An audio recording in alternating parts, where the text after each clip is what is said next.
Assalamualaikum warahmatullahi wabarakatuh. Halo adik-adik, bagaimana kabar kalian hari ini? Semoga kalian semua selalu dalam keadaan sehat walafiat. Hari ini kita masih melanjutkan pembelajaran tematik tema 3, makanan sehat, subtema 1, bagaimana tubuh mengolah makanan. Dan sekarang kita sampai di pembelajaran 5 dan 6. Namun, sebelum kita memulai pembelajaran, jangan lupa untuk berdoa.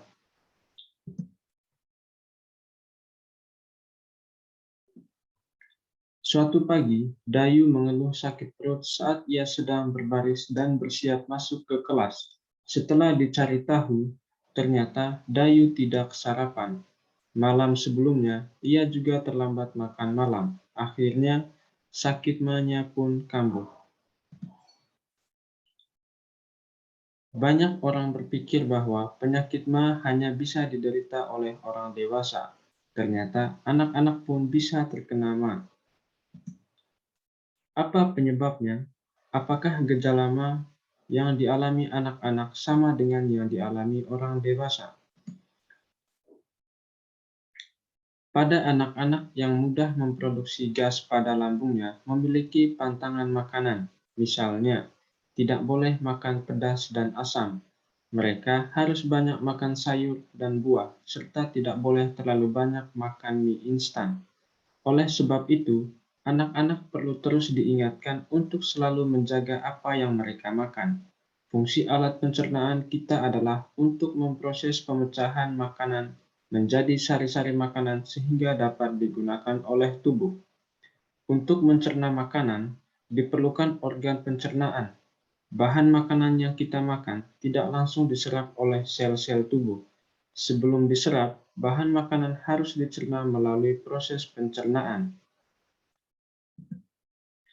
Sistem pencernaan adalah proses pencernaan yang mengubah makanan menjadi sari-sari makanan yang dapat diserap oleh tubuh.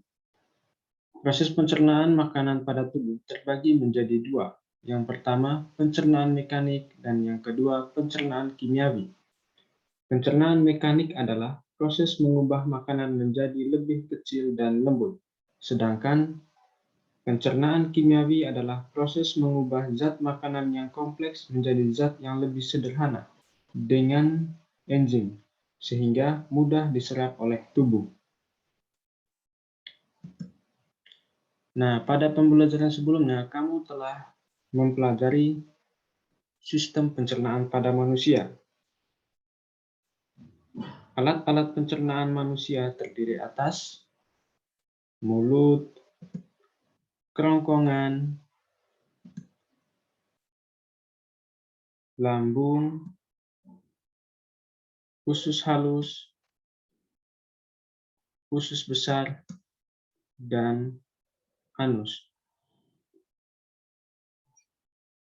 Berikut ini fungsi dari beberapa sistem pencernaan manusia. Yang pertama, mulut. Lebih halus agar mudah ditelan. Makanan melalui mulut akan mengalami proses pencernaan secara kimiawi dan mekanik. Organ yang membantu proses pencernaan dalam mulut, lidah, gigi, dan kelenjar air liur. Yang kedua, kerongkongan adalah saluran yang menjadi penghubung antara rongga mulut dan lambung. Kerongkongan memiliki dua bagian, yaitu bagian faring dan esofagus. Kerongkongan dapat melakukan gerakan meremas-remas untuk mendorong makanan sedikit demi sedikit ke dalam lambung. Yang ketiga, lambung. Lambung mempunyai tiga fungsi utama, yaitu satu, tempat menyimpan makanan sementara sebelum disalurkan ke organ selanjutnya. Dua, memecah dan mengaduk makanan dengan mekanisme gerak peristaltik. Dan ketiga, mencerna dan menghancurkan makanan dengan bantuan enzim dalam lambung. Enzim yang terdapat pada lambung adalah enzim pepsin, enzim renin, dan enzim lipase. Ketiga enzim tersebut memiliki fungsinya masing-masing.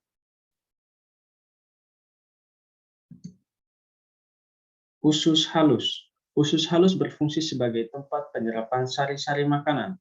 Di dalam usus halus terjadi pencernaan secara kimiawi saja. Usus ini terbagi menjadi 3 bagian, yaitu duodenum, usus 12 jari, jejunum, usus kosong, dan ileum, usus penyerapan.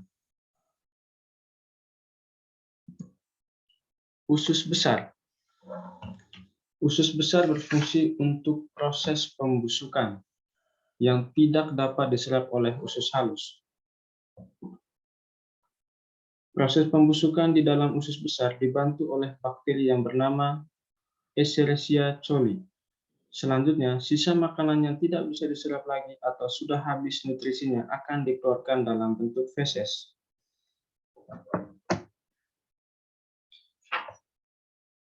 Nah, selanjutnya, amatilah iklan berikut.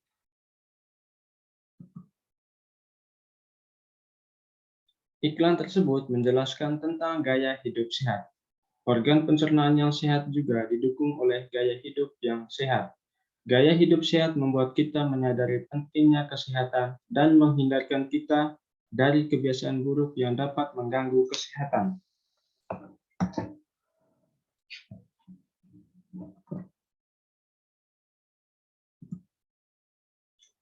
Kata kunci dalam iklan tersebut adalah perilaku hidup bersih dan sehat. Gambar pada iklan pesan yang disampaikan cukup menarik dan cukup jelas. Target iklan tersebut adalah untuk seluruh masyarakat.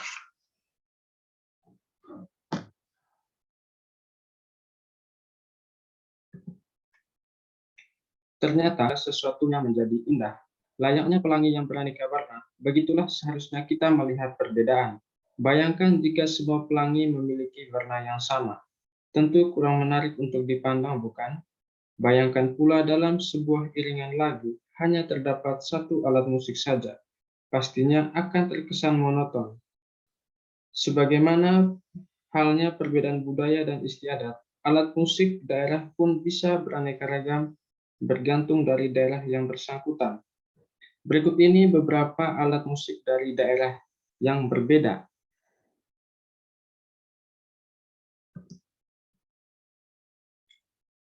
Yang pertama, Kapi, yaitu berasal dari Jawa Barat. Yang kedua, alat musik Sasando, yang berasal dari Nusa Tenggara Timur. Yang ketiga, alat musik angklung yang berasal dari Jawa Barat. Dan yang keempat, alat musik kolintang yang berasal dari Sulawesi Utara. Alhamdulillah, pembelajaran tema 1, pembelajaran 5 dan 6 hari ini telah selesai. Semoga pembelajaran hari ini dapat bermanfaat untuk adik-adik. Tetap semangat beribadah, belajar, dan selalu jaga kesehatan. Selamat belajar dan sampai jumpa di pembelajaran selanjutnya. Terima kasih. Wassalamualaikum warahmatullahi wabarakatuh.